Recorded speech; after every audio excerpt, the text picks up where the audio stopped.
हाँ तो सर जी, आज सेट एक्सरसाइज और चैप्टर में हमारा नेक्स्ट टॉपिक क्या है देखते हैं हम लोग।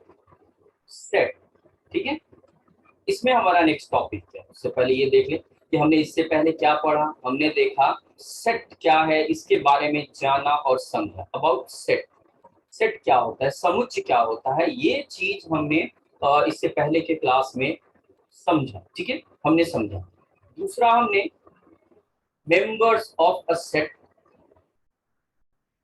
क्या होते हैं, इन्हें कैसे, इनका मेंबरशिप क्या होता है, उन्हें कैसे रिप्रेजेंट करते हैं, इसकी जानकारी हासिल की।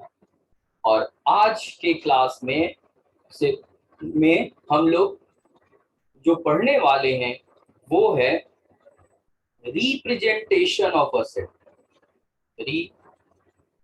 रिप्रेजेंटेशन ऑफ अ सेट, इसके बारे में हम पढ़ने वाले हैं, देखेंगे, जानेंगे। इससे पहले तो सेट क्या है, कैसे उसकी पहचान होती है, ये समझ लिया, सीख लिया। जहां हमने सीखा कि एक कलेक्शन जो वेल डिफाइंड कलेक्शन होता है, जो बहुत खास होता है, जो किसी खास काम को पूरा करने के लिए बनाया जाता है, मीनिंगफुल होता है, वो सेट होता है, वो जाना। फिर मेंबर्स क्या होते हैं सेट के, वो जाना। इसे कैसे रिप्रेजेंट किया जाता है, डिनोट किया जाता है, ये सीखा। और अब हम सेट को रिप्रेजेंट करने के तरीके को जानने जा रहे हैं, समझने जा रहे हैं, सीखने जा रहे हैं। तो आज का टॉपिक होगा हमारा ये third point, representation of a set. इससे पहले आपको सेट के बारे में जानना है, मेंबर के बारे में जानना है, तो इसके पहले के वीडियो को देखना पड़ेगा। ओके, और सबसे रिक्वेस्ट है, चैनल OMG मैथ्स क्लासेस को जितना हो सके शेयर करें, सब्सक्राइब करें, लाइक करें, व्यू करें। ओके, चलिए आगे बढ़ते हैं। तो क्या टॉपिक आज का है हमारा, representation. Representation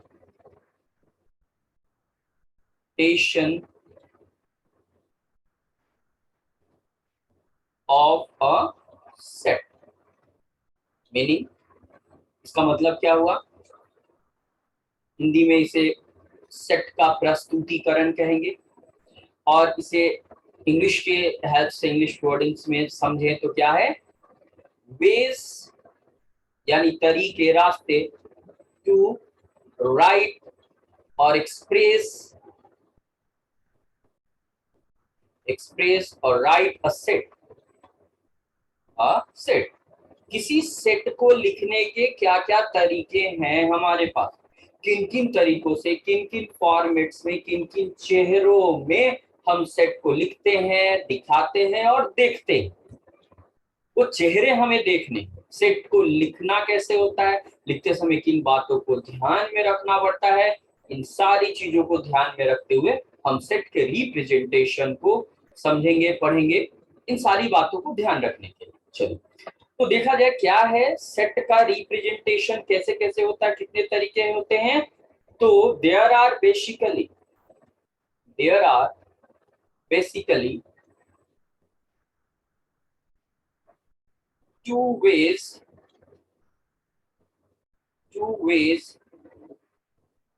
to represent a set।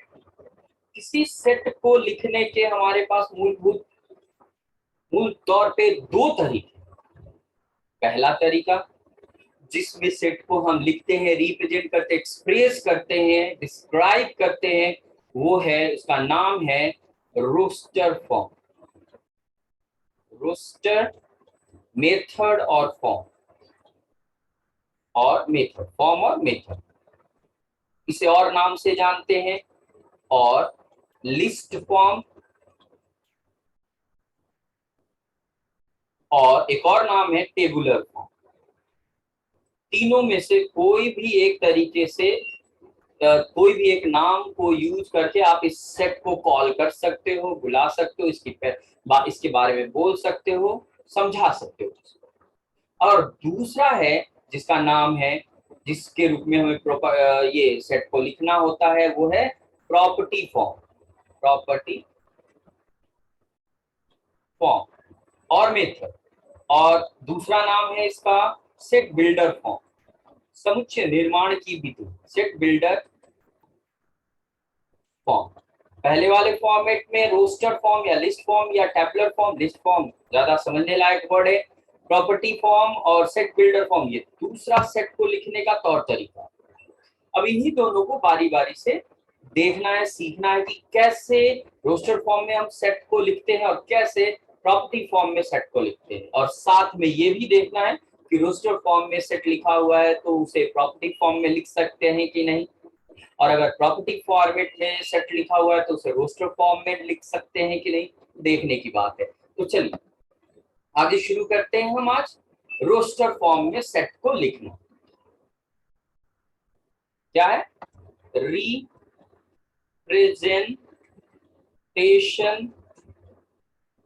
Of a set in roster form. Roster form में सेट को लिखने के लिए तरीका क्या है, कैसे उसे रिप्रेजेंट किया जाता है, ठीक है ना। तो चलिए एग्जाम्पल से इस चीज को क्लियर किया जाए। ठीक है, एग्जाम्पल का रास्ता बहुत ही सिंपल और सही रास्ता होता है। एग्जाम्पल के थ्रू हम सेट के बारे में या जिस भी टॉपिक के बारे में पढ़ना हो, पहले एक अंडरस्टैंडिंग ले लेते हैं, उसको समझ लेते हैं, फिर आगे का काम करते हैं। ओके, तो हम यहाँ क्या करने वाले हैं, रोस्टर फॉर्म में सेट को लिखने वाले हैं। उससे पहले हमारे पास एक सेट होना चाहिए, तो यहाँ रोस्टर फॉर्म में सेट को लिखने के लिए हम एक कलेक्शन यानी एक सेट को लिखते हैं। ओके,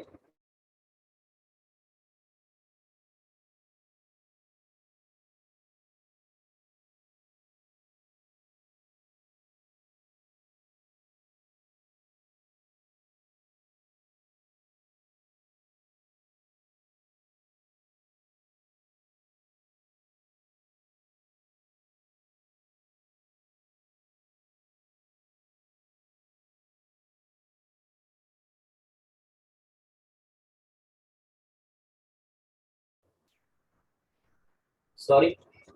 ओके, चलिए देखा जाए कि हम जो बोल रहे हैं कि रोस्टर फॉर्म में सेट को कैसे लिखते हैं, इस बात को पहले क्लियर करते हैं। उसके लिए एक एग्जांपल लेना पड़ेगा, लेते हैं एग्जांपल। ओके, एक सेट का डिस्क्रिप्शन दे रहे हैं, शब्दों में हम सेट को डिस्क्राइब कर रहे हैं। क्या है यहाँ सेट? सेट हमारे पास देखा जाए ए सेट, जिसे कलेक्शन वर्ड से भी हम बोल कर चलेंगे, कलेक्शन सेट और collection of first 5 natural numbers, natural numbers। ध्यान से इन वर्डिंग्स को पढ़िए, सेंटेंस को पढ़िए, इनके वर्ड्स को समझिए। क्या कहा गया है, हमें हमारे पास एक सेट है या कलेक्शन है जिसमें पहले 5 नेचुरल नंबर्स को लिखना है। ओके, इस कलेक्शन में जो ऑब्जेक्ट्स होंगे वो नेचुरल नंबर्स होंगे। ओके,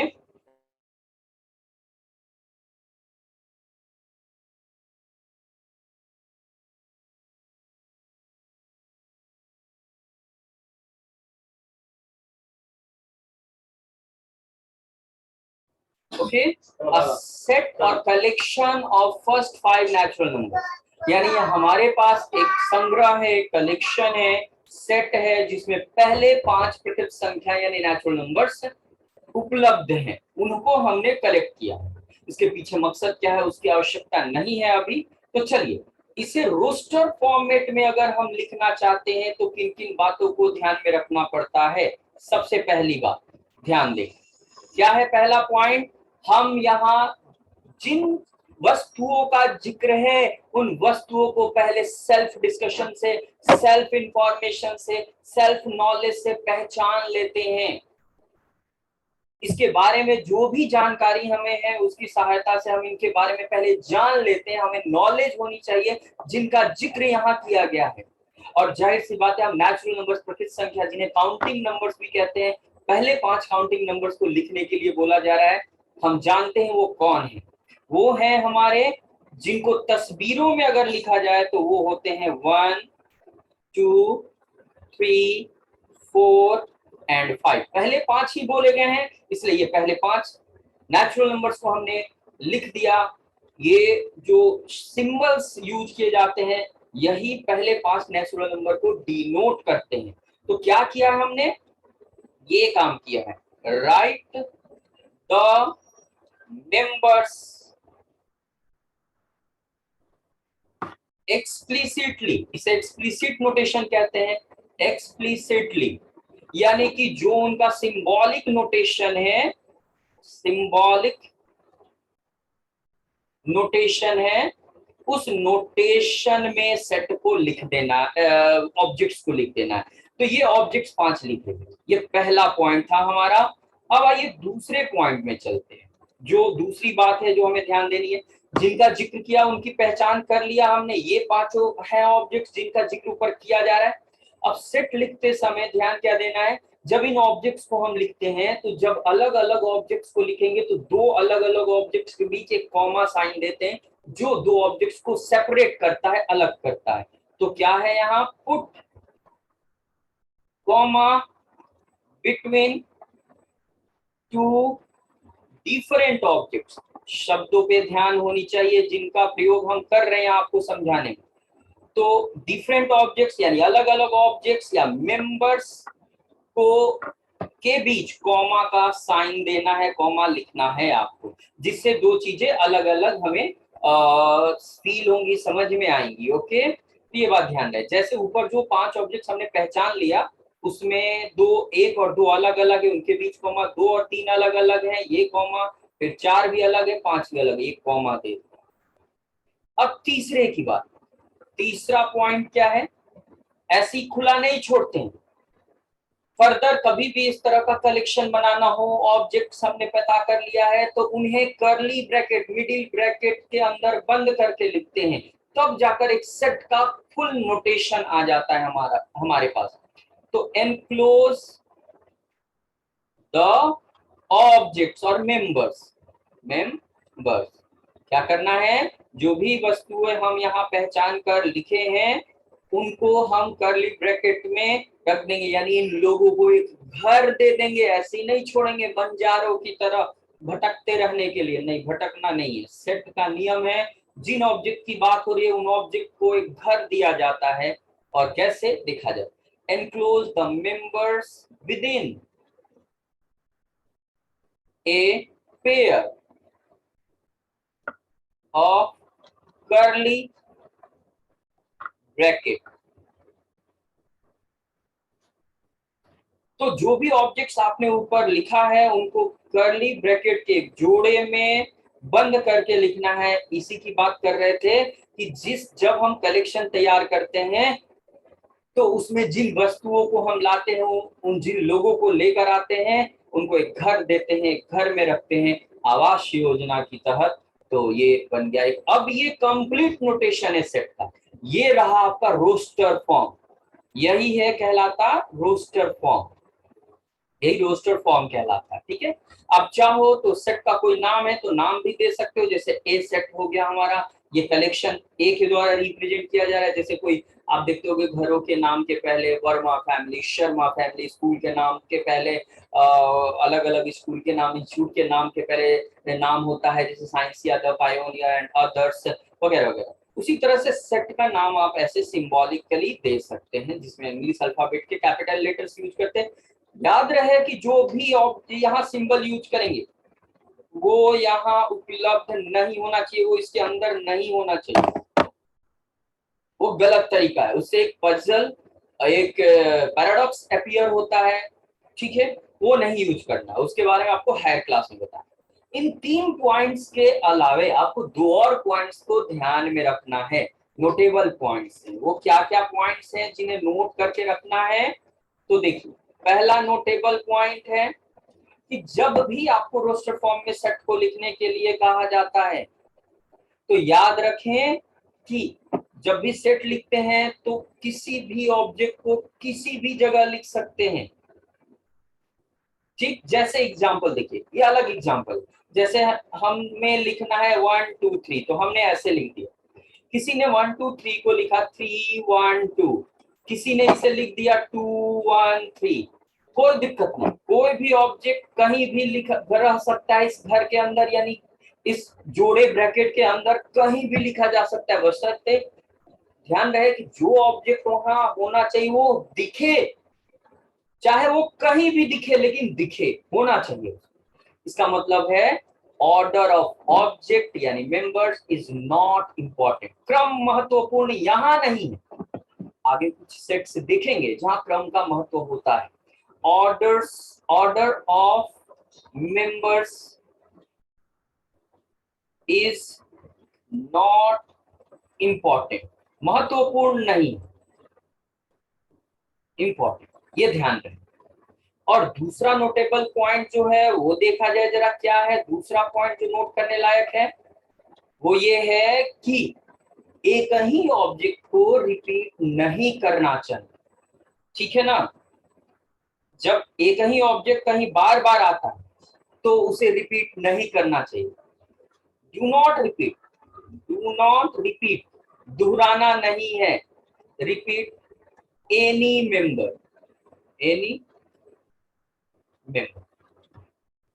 जैसे मान लेते हैं, जरा ध्यान से देखिएगा, हमारे पास एक वर्ड है, जैसे इस तरह के क्वेश्चन आपको आगे मिलेंगे, BANANA, बनाना।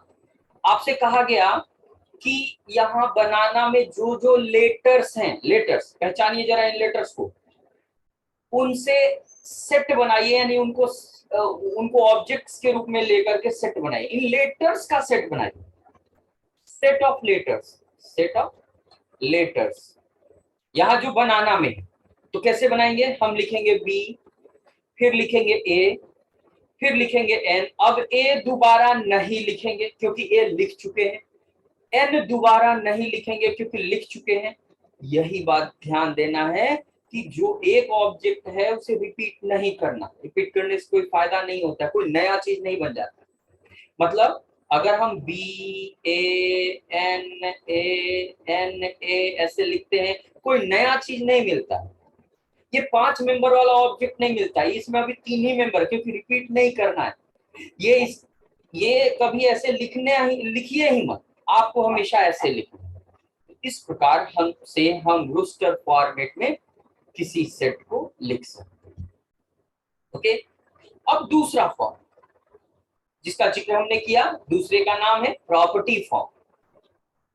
चलिए प्रॉपर्टी फॉर्मेट में सेट को लिखा जाए, देखा जाए।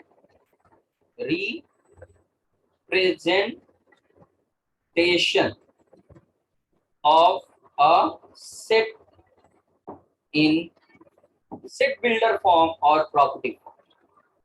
प्रॉपर्टी फॉर्म, ध्यान रहे, ये नाम भी ध्यान रहने चाहिए, और इन फॉर्मेट्स में हम अपने सेट को कैसे लिखते हैं उस तौर तरीके के बारे में भी पता होना चाहिए। याद रखिए, जानकारी है तो हम उसके आधार पे आराम से प्रॉब्लम को सॉल्व कर सकते हैं। ओके, तो प्रॉपर्टी फॉर्मेट में सेट को लिखने का तौर तरीका, प्रॉपर्टी फॉर्म में सेट को लिखने का तरीका क्या होता है, इसे देखने के लिए चलिए एक एग्जांपल लिया। हम यहाँ एक एग्जांपल में सेट डिस्क्राइब कर रहे हैं जो रोस्टर फॉर्मेट में लिख कर दे रहे हैं, 1 2 3 4 5 6। ये किस फॉर्मेट में है, set build roster form, sorry roster format में हमने सेट को लिख दिया। अब हमें करना क्या है कि इसे सेट बिल्डर फॉर्मेट में लिखना। उस फॉर्मेट में लिखने के लिए हमें किन बातों को ध्यान में रखना है, कैसे लिखा जाता है, ध्यान से देखिए। क्या जाता है कि जो रोस्टर फॉर्मेट में सेट है, एक एग्जांपल है, जो नहीं कि हमेशा रोस्टर फॉर्म मिले तभी सेट बिल्डर फॉर्म बनेगा, नहीं, एक एग्जांपल है जो आपको समझाने के लिए यूज किया जा रहा है। ओके, ये जो मेंबर्स हैं सेट के 1 2 3 4 5 एंड 6, इन सबको एक लेटर से डिनोट कर देते हैं, मान लेते हैं x ब्रैकेट के अंदर। फिर इसके बाद ये 2 बिंदी देते हैं जिसे सच दैट पढ़ते हैं, सच दैट, ये हो गया। फिर क्या करते हैं, यहाँ पर हर एक मेंबर को एक्स मानेंगे, जिसके बारे में पहले पढ़ चुके हैं हम लोग। ये ए सेट का ही रिप्रेजेंटेशन होगा, सेट बिल्डर फॉर्मेट। फिर क्या करते हैं, इन मेंबर्स की पहचान करते हैं। हम इनकी पहचान इस तरह से करते हैं जिससे सिर्फ और सिर्फ इन्हीं के बारे में पता चले, याद रहे, ठीक है।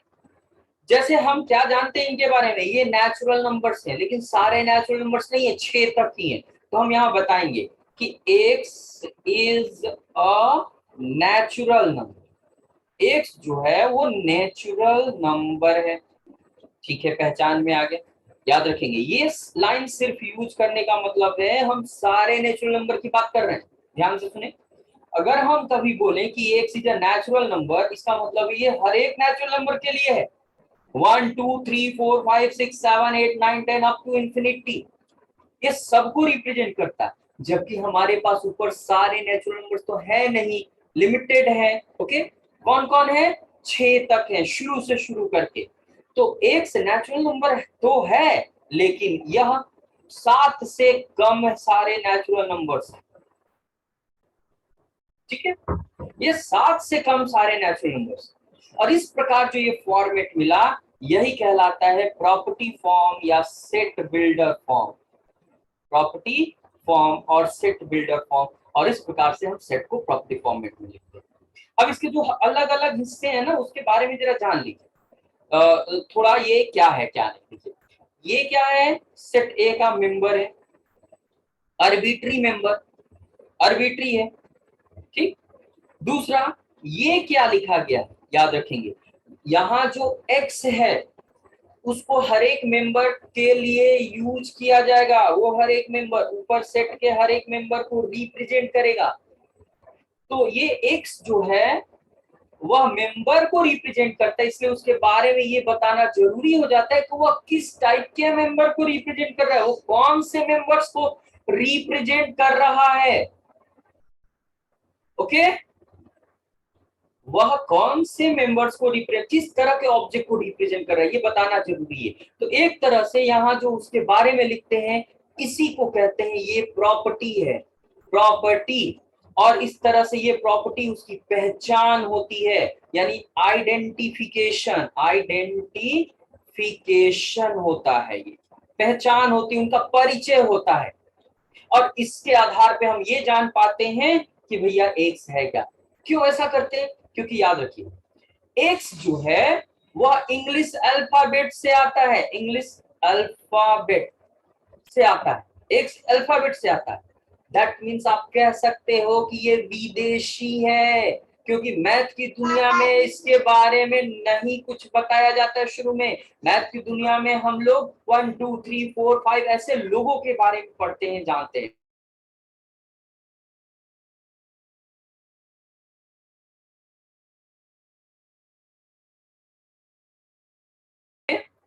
तो ये जब मैथ की दुनिया के जो नागरिक है, सिविलियंस है, जिनके ऊपर पूरा मैथ काम करता है, वो है 1 2 3 4 5।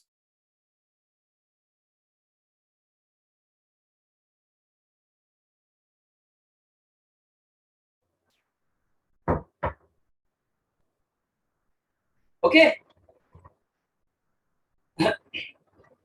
यहाँ पर जो एक्स वाई वगैरह वगैरह हम लोग यूज करते हैं, वह मैथ की दुनिया के लोग नहीं है बाबू, बात समझिएगा। यह फॉरेनर्स है, दूसरे लैंग्वेज से आए हैं। और इसलिए जब कभी भी इनको मैथ्स में हम यूज करते हैं, तो इनका परिचय, इंट्रोडक्शन, आइडेंटिफिकेशन, ये बहुत जरूरी होता है। नहीं तो मीनिंगलेस हो जाएगा, अनडिफाइंड, मैथ में फिर उसका कोई मतलब नहीं होता है।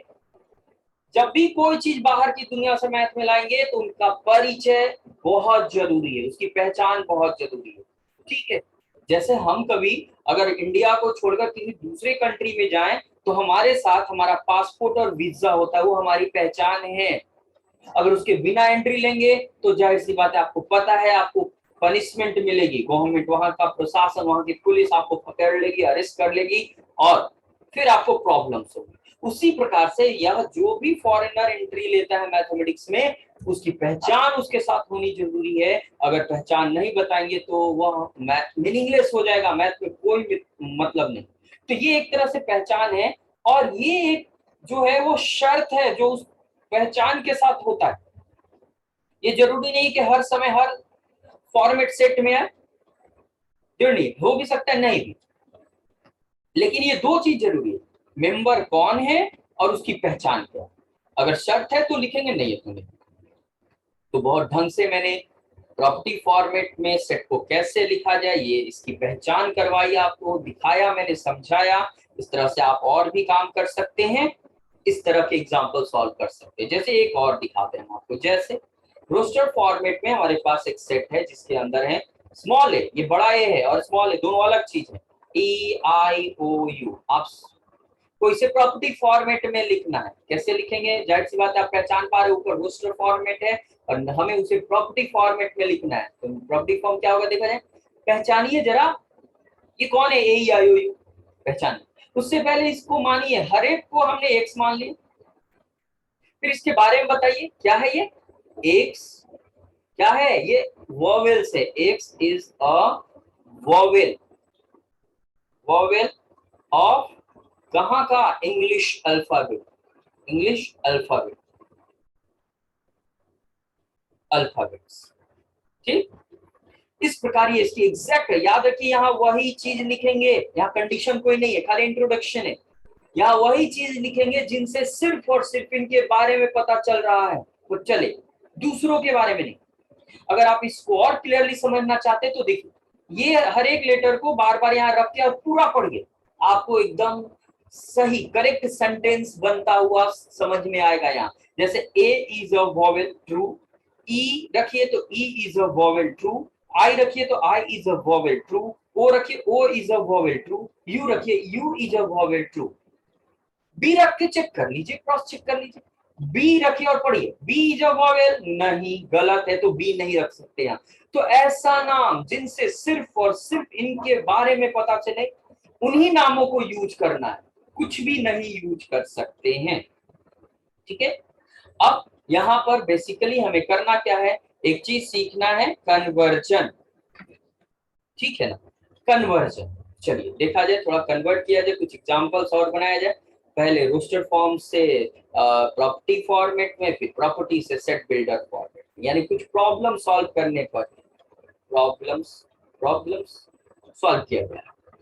तो क्या सीखा हमने, पहले हमने सीखा कि सेट को रिप्रेजेंट करने का रोस्टर फॉर्मेट क्या है, हमें वहां किन बातों को ध्यान रखना पड़ता है, और सेट को रिप्रेजेंट करने का ये दूसरा फॉर्मेट जिसे set builder form property form कहते हैं, वो क्या। अब हम यहाँ कुछ प्रॉब्लम को सॉल्व करें, जहां पर हमें अगर कोई सेट रोस्टर फॉर्मेट में दिया जाए तो उसे प्रॉपर्टी फॉर्मेट में कैसे बदला जाता है, ये चीज देखें, ठीक है। चलिए क्या है, हमें कन्वर्ट करना है रोस्टर फॉर्मेट में सेट, रोस्टर फॉर्म, और इसे कन्वर्ट करना है, बदलना है, लिखना है, एक्सप्रेस करना है सेट बिल्डर फॉर्म यानी प्रॉपर्टी फॉर्म। एग्जांपल लिया जाए, ऐसे तो ऊपर बता चुके हैं बट उसी के हिसाब से चलिए, चलिए एक लेते हैं हम एग्जांपल। यहाँ लिख रहे हैं ए, एक सेट है, रोस्टर फॉर्मेट में लिखेंगे 1 3 5 ओके और 7, ये लिख दिया, ओके। ध्यान से देखा जाए कैसे इसे प्रॉपर्टी फॉर्मेट में लिखना है, जैसा कि मैंने आपको ऊपर बताया, हर एक मेंबर को पहले एक्स मान लेना है, सच दैट का साइन देना है, फिर इनकी पहचान करनी है और लिखना है वही पहचान एग्जैक्टली। पहचानिए जरा, ये नेचुरल नंबर में से तो है लेकिन सारे नेचुरल नंबर नहीं है, अल्टरनेट करके है, 1 के बाद 2 नहीं, 3 है, 3 के बाद 4 नहीं, 5 है, फिर 6 नहीं, 7 है, फिर खत्म, इसके बाद नहीं। इन्हें ऑड नेचुरल नंबर्स कहते हैं, इनकी पहचान यही है, और भी है, दिखा रहे हैं हम आपको। x is an odd natural number, ठीक, या और भी पहचान है, आप उसको भी यूज कर सकते हैं, जैसे x is an odd positive integer भी कहते हैं इनको, ऑड पॉजिटिव इंटीजर, सॉरी ऊपर पूरा नहीं हुआ है, ऑड नेचुरल नंबर बोल तो दिया लेकिन सारे ऑड नेचुरल नंबर नहीं है भाई, बल्कि हमारे पास जो है नेचुरल नंबर्स ऑड में वो लेस देन 8 है, 8 से छोटे सारे ऑड नेचुरल नंबर्स, उसी तरह से यहाँ odd positive integers, x is an odd positive integer less than, ये भी छोटे हैं सारे, लेस देन 8, ये पूरा। एक और तरीका है जिससे इसको लिख सकते हैं, यहां बता रहे हैं, ऊपर बता रहे हैं, जरा ध्यान से देखेंगे। बहुत सारे कलेक्शन में जो ऑब्जेक्ट्स अपीयर होते हैं वो एक खास फॉर्मूला को फॉलो करते हैं, यहाँ भी है। वो क्या है, देखिए, x सच दैट x बराबर, वो रहा फॉर्मूला जो ऑड नेचुरल नंबर के लिए फॉर्मूला होता है, ये है, लिख दिया फॉर्मूला, ये है फॉर्मूला हमारा। इस फॉर्मूला में n का वैल्यू अलग अलग लिखते हैं तो हमें ऑड नेचुरल नंबर्स मिलते हैं। और n का वैल्यू लिखना क्या है, तो n का वैल्यू लिखना है नेचुरल नंबर, लेकिन सारा नेचुरल नंबर नहीं लिखना है, आपको बस 4 तक ही लिखना है। यानी x का वैल्यू जो होगा वो 4 या उससे कम होगा। ये रहा, ये बहुत अच्छा तरीका होता है लिखने के लिए। 3 तरीके मैंने आपको बताया, आप इनमें से किसी भी तरीके को फॉलो करके अपना काम कर सकते हो। ओके, ये एक एग्जांपल होगी। चलिए एक दूसरा एग्जांपल देखते हैं जो कि उल्टा काम करेगा, प्रॉपर्टी फॉर्म को रोस्टर फॉर्म में कन्वर्ट करेगा। एग्जांपल एक और क्या है, हमारे पास क्वेश्चन होगा प्रॉपर्टी फॉर्मेट में और कहा जाएगा इसे रोस्टर फॉर्मेट में बदलिए, रोस्टर। तो चलिए एक एग्जांपल लेते हैं, x सच दैट x क्या है, यहां जरा देखिएगा 2n है, जहां n जो है वो नेचुरल नंबर है एंड n का वैल्यू 5 से कम है। अब इस पूरे इंफॉर्मेशन के आधार पे आप इस प्रॉपर्टी फॉर्मेट को रोस्टर फॉर्मेट बोलते। जरा देखिए इंफॉर्मेशन क्या, हमारे सेट का मेंबर x है, यानी a एक सेट है जिसका मेंबर x है, ऐसे पढ़िए ज्यादा समझ में आएगा। a एक सेट है, इसका मेंबर जो है a एक सेट है और इसका मेंबर x है। x की पहचान यहां करवाई जा रही, x एक फॉर्मूला से हमें मिलेगा 2n, जहां n के बारे में, चूंकि n एक अलग से सिंबल अपीयर हुआ इसलिए इसकी पहचान भी जरूरी है। n नेचुरल नंबर है और उसको 5 से कम ही लेना है, तो 5 से कम नेचुरल नंबर कौन कौन है, 1 है, 2 है, 3 है, 4 है। अब ये चारों मेंबर को बारी बारी से रखो, रखो यहाँ 2 में 1 लिखो, फिर एक मेंबर मिला, फिर 2 लिख दो, दूसरा मेंबर मिला, n की जगह 3 लिखो, तीसरा मेंबर मिला, एंड 4 लिख दो, चौथा मेंबर मिला। और इसे थोड़ा सिंप्लीफाई कर लो, आप डायरेक्ट भी लिख सकते हो। ये रहे आपके सारे मेंबर्स जो रोस्टर फॉर्मेट में लिखे गए हैं यहाँ पर मेंबर्स के साथ, यस। और इस प्रकार हमें आराम से इस तरह की प्रॉब्लम को सॉल्व करने का आइडिया है। ठीक है, तो इस वीडियो को ध्यान से देखें, समझे और सेट रिप्रेजेंटेशन के दोनों फॉर्मेट को जान लें, समझ लें। और प्लीज वीडियो शेयर कर, यूट्यूब चैनल को सब्सक्राइब करें, शेयर करें, लाइक करें, व्यू करें। Okay, thank you.